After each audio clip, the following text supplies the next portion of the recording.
এই বাবা থামো।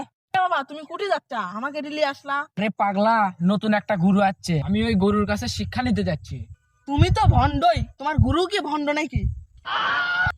আরে পাগলা, এগুলা বলা হবে না, চো চো চো চো চো। ওই দেখ বাবা, ওই দেখ বাবা। ও এখনো ভণ্ড ভণ্ড দেখা যায়। আরে পাগলা, বাবা ফস করে শুনতে পারবি, আস্তে চ।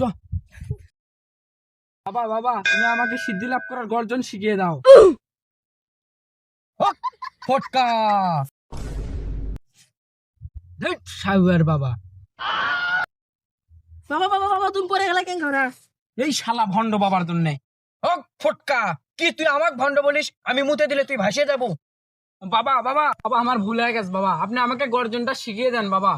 যে বালের বাবা তার আবার ঠ্যাং ধরা লাগবে। কি তুই আমাকে কি বললি? বাবা বাবা তুমি দীর্ঘ দিবি, বাবা তুমি দীর্ঘ দিবি, আমাকে মাফ করে দাও বাবা, মাফ করে দাও। শালা গেরের জন্য আমি গর্তে পড়ে গেল রে। ফটকা।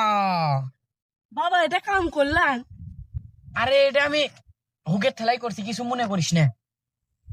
আরে যাই হোক, আমি তোকে মাফ করে দিন, কিন্তু আমার শিষ্যদল মুতে দেয়, তাই তুই ভাসে যাবো। যাই হোক বাবা, আপনি আমাকে সিদ্ধিটা শিখিয়ে দেন বাবা। দ্বিতীয় পার্টটি দেখার জন্য আমাদের চ্যানেলটিকে সাবস্ক্রাইব করে বেল বাটনটি বাজিয়ে রাখুন। ধন্যবাদ।